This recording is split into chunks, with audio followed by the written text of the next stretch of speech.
Well, thank you so much for being here. It's my pleasure. Such a beautiful film. I was stalling earlier and telling them a little bit about Jacques. Very highly regarded French filmmaker. People probably know him best from A Prophet.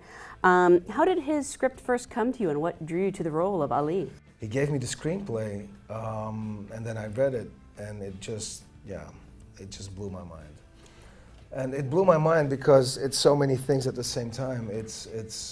It's a very touching story. It's brutal, but at the same time, it's tender. It's very poetic. It's the characters are ambiguous. They're kind of offbeat, and the relationship they engage in is kind of particular. And yeah, I don't know. It blew my mind from the start.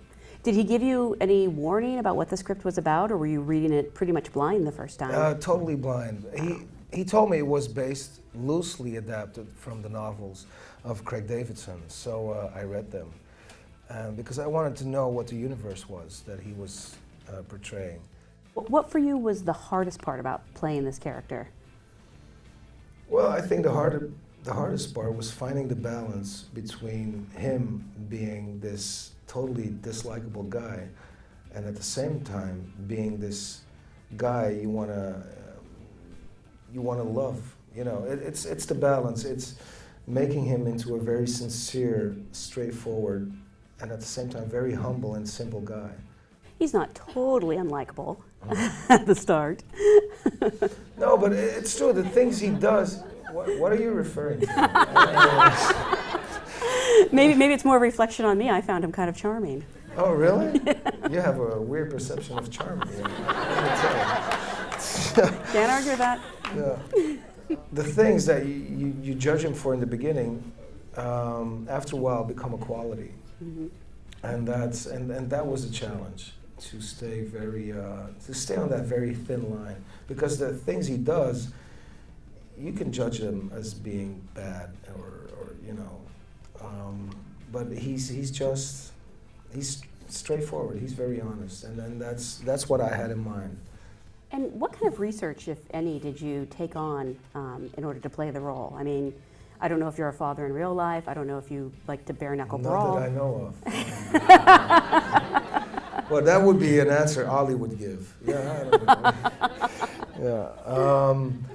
No, well, we talked a lot with Jacques. We rehearsed a lot.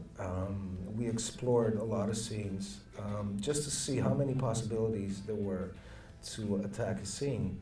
And of course, you make up an entire story for yourself about the character, just in order to be, you know, to embody something that goes beyond what you see on the screen.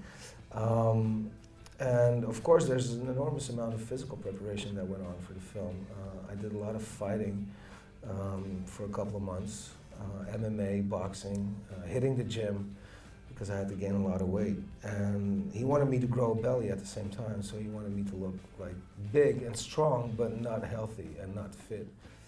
And what was it like working with Marion Cotillard? I mean, how did you two first meet? Was there any kind of a chemistry test, or? No, you know, the first time we met was, we did a reading. And a reading is always quite awkward, you know, because it's the first time you meet, and somehow it's a silly reflex, but you want to impress each other or somehow. I don't know, it's weird, you know. You want to show how good you are, and the more you try to show how good you are, the worse you get. So, yeah, that's what happens. But then the second time I met her was on set. And Jacques really likes to work with his actors a long time before he starts shooting. But she was shooting Batman, and so she didn't have the time to come over to Paris and work with him. And so, yeah, the second time was on set, and from the very first rehearsal, it was spot on. Just out of curiosity, when did you decide you wanted to be an actor? Well, that's a very funny thing. I never decided to be an actor. I don't think that's something you decide, like, now I'm going to be an actor. It's something I wanted to do at a certain period in my life. I was 21 and I wanted to start the Academy, National Academy of Dramatic Arts, a very fine education in Belgium. And that's what I wanted to do. And then I didn't consider becoming an actor. I didn't look at the future. I was just all about, okay, that's what I want to do right now, and I'm enjoying it. And all of a sudden you're graduated, and then you do theater and films, and all of a sudden people call you an actor, and then you realize like, oh really? Did it? Oh yeah, I'm an actor. Okay, it happened. So, but it was never an ambition. It was not something that I pursued or chased. It's something I wanted to do at a very specific time in my life, and then it became a passion, and then everything happened naturally somehow.